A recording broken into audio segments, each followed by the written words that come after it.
5 seconds.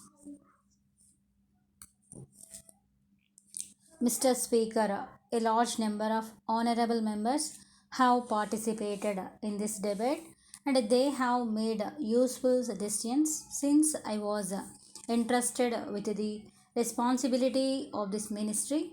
In the first trades conference, I made it clear that the food problem has to be tackled as a national problem. It should not be treated as a party question, and no attempt should be made to take advantage for party purposes of a serious situation in one part of the country or the other.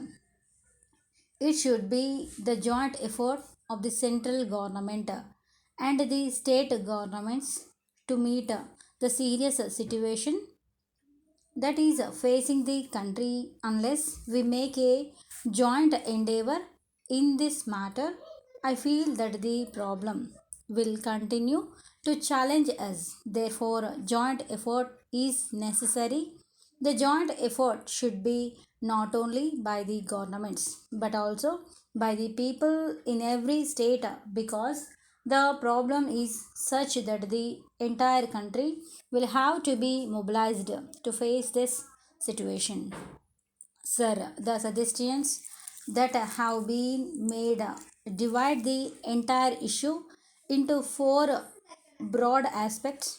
The four important aspects on which emphasis has been laid for the various sides of the house are the aspects of procurement, distribution, production, and price. Procurement will help us to some extent.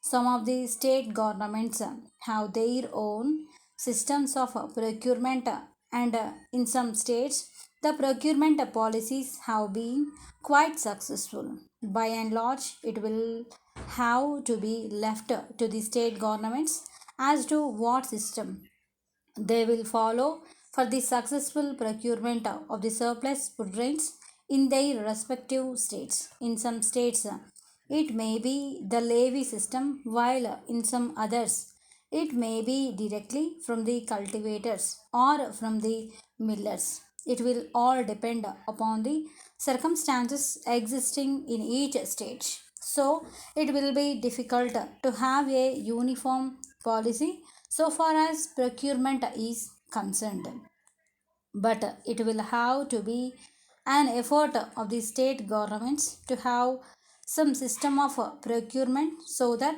whatever surplus is available in the surplus state is made available to the deficit states.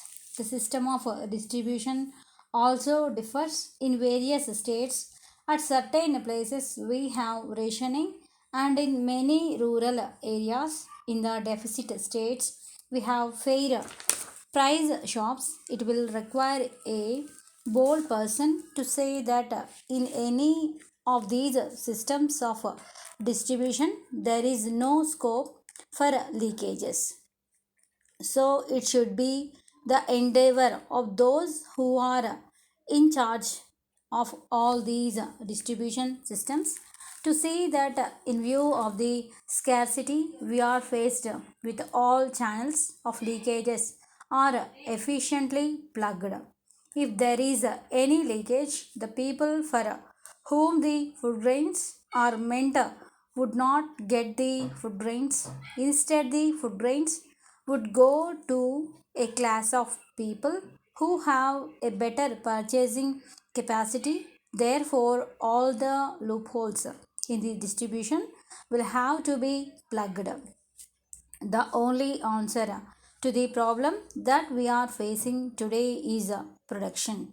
We have taken up a program of producing short term crops during the interval between the two agricultural seasons. These crops will ripen within a very short period, and the cultivation of such crops will have to be taken up on a large scale. We have to see that every inch of land, wherever any source of irrigation exists, is utilized for raising short term crops during summer.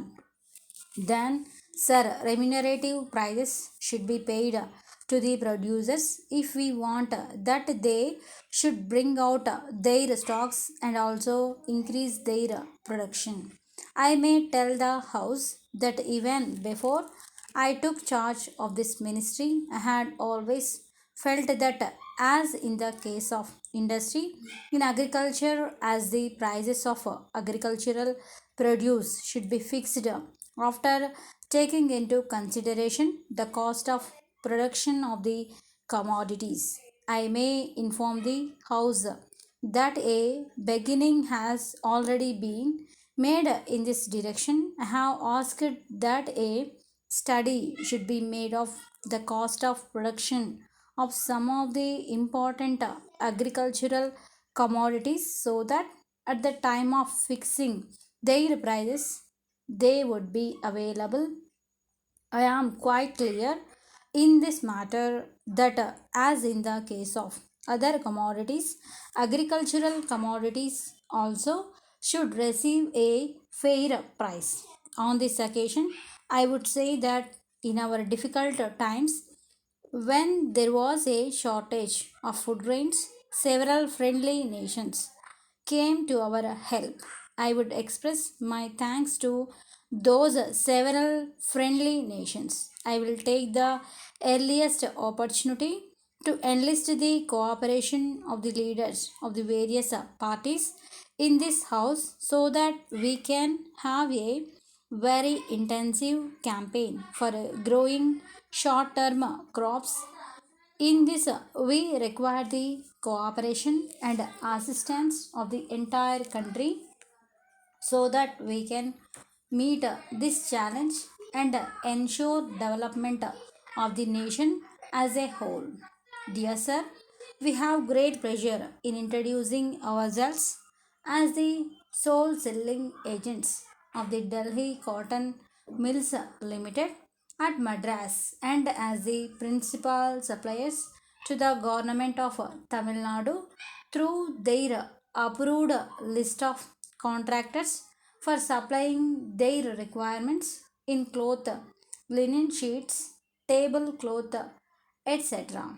Established as long back as in the year 1940, we have had the proud privilege of being the regular source of supply to the local government right from the days of the Dravids.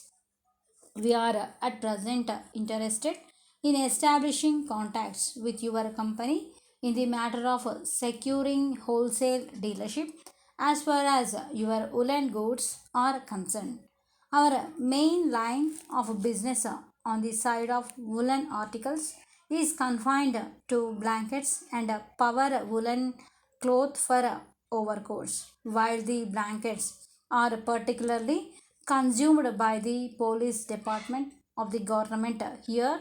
The cloth meant for overcoats is generally required for the use of the winter uniform of the class 4 employees of our state government.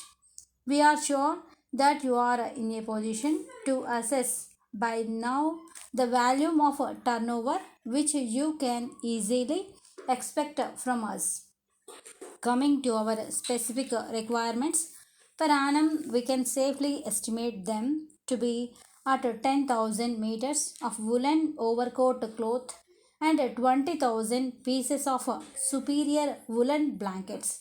In these circumstances, we shall be obliged if you can send per return of post your catalog of the goods mentioned above together with samples and price list thereof. The time for calling of the tenders by the government is drawing closer, and as such, we are eager to see that a deal is struck with one of the companies of your repute as early as possible.